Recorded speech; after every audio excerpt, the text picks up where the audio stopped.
Europe का art history बहुत rich रही है। वहाँ रिनेसेंस से लेकर मॉडर्न आर्ट तक बहुत महान पेंटर हुए हैं। हम उनके आर्टिस्ट्स को दो कैटेगरी में डिवाइड करके देखेंगे। पहले वो जो सबसे ज़्यादा फेमस हैं और दूसरे वो जो किंग्स और बैटल्स यानी युद्ध की जो तस्वीरें बनाते थे और उनके लिए वो जाने जाते थे। सबसे मशहूर यूरोपियन पेंटर्स जो ऑल टाइम फेमस हैं उनमें एक हैं Leonardo da Vinci of Italy. इन्हें लियोनार्दो दा विंसी भी बोलते हैं। इन्हें रिनेसेंस मैन भी कहा जाता है। वो सिर्फ पेंटर नहीं बल्कि साइंटिस्ट और इनोवेटर भी थे।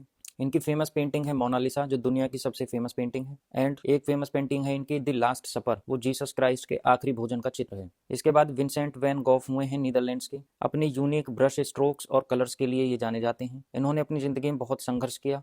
इनकी फेमस पेंटिंग्स हैं स्टारी नाइट जो रात के आसमान का एक अद्भुत चित्र प्रस्तुत करती है। एक हुई है सनफ्लावर्स, इसमें सूरजमुखी फूलों की सीरीज है। एक पेंटर हुए हैं माइकल एंजेलो, ये इटली के थे जहाँ के विंसी थे। ये पेंटर के साथ साथ एक महान स्कल्प्टर यानी मूर्तिकार भी थे। इनकी फेमस पेंटिंग है द क्रिएशन ऑफ एडम, जिसमें वेटिकन सिटी के सिस्टीन चैपल की छत पर बनी पेंटिंग जहाँ भगवान इंसान को उंगली से छू रहे हैं, वो यही पेंटिंग है द क्रिएशन ऑफ एडम। और एक इनकी फेमस पेंटिंग है द लास्ट जजमेंट।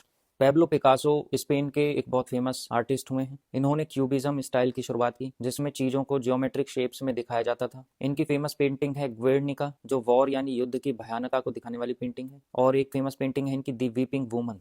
अब ऐसे पेंटर्स जो किंग्स एंड रॉयल्टीज यानी कोर्ट पेंटर्स होते थे, उनके कोर्ट या दरबारों में होते थे, राजाओं के चित्र बनाते थे। कई बार युद्ध जो हुए हैं उनकी त्रासदी को वो अपने चित्रों में दिखाते थे।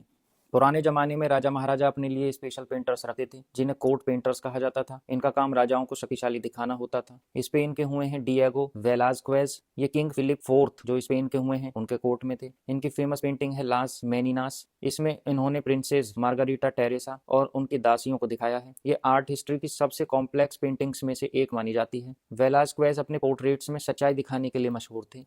एक पेंटर हुए हैं हैंस हॉलबीन द यंगर, ये जर्मनी और इंग्लैंड के हुए हैं। इनका ताल्लुक जर्मनी से और इंग्लैंड दोनों से था। इन्होंने किंग हेनरी एट जो इंग्लैंड के हुए हैं उनके लिए काम किया। इनकी फेमस पेंटिंग है पोर्ट्रेट ऑफ हेनरी एट। अगर आज हम सोचते हैं कि हेनरी एट कैसे दिखते थे, मोटे और ताकतवर, तो वो सिर्फ हॉलबीन की वजह से है। उन्होंने राजा को बहुत इंटीमिडेटिंग और शाही दिखाया था। एंथनी वैन डाइक का ताल्लुक बेल्जियम और इंग्लैंड से था। इन्होंने king Charles one of England के लिए काम किया। इनकी फेमस पेंटिंग है Charles one in three positions. इन्होंने राजाओं को बहुत एलिगेंट और लंबे कद का दिखाने का ट्रेंड शुरू किया। इसके अलावा पेंटर्स जिन्होंने बैटल्स और युद्ध और हिस्ट्री के बारे में पेंटिंग्स बनाई, ये पेंटर्स जंग के मैदान और हिस्टोरिकल इवेंट्स को कैनवस पर उतारने के लिए मशहूर थे। जैसे फ्रांस के जैक्स लुई डेविड, इन्होंने नेपोलियन बोनापार्ट के लिए काम किया। इनकी फेमस पेंटिंग है नेपोलियन क्रॉसिंग द आल्प्स, वो मशहूर पेंटिंग जिसमें नेपोलियन अपने घोड़े पर सवार होकर पहाड़ चढ़ रहे हैं और उंगली से आगे इशारा कर रहे हैं। एक फेमस पेंटिंग इनकी है द कोरोनेशन ऑफ नेपोलियन। इसमें नेपोलियन की ताजपोशी का सीन है। डेविड को नियो क्लासिकल स्टाइल का फादर माना जाता है। स्पेन के हुए हैं फ्रांसिस्को गोया। इनका स्टाइल क्या था, इन्होंने वॉर को ग्लोरीफाई नहीं किया बल्कि वॉर का जो दर्द है और खून खराबा है उसे दिखाया। इनकी फेमस पेंटिंग है the 3rd of May 1808, the 3rd of May 1808। इसमें फ्रेंच सोल्जर्स को स्पेनिश लोगों को गोली मारते हुए दिखाया गया है। ये पेंटिंग दिखाती है कि जंग में आम आदमी कैसे मरता है।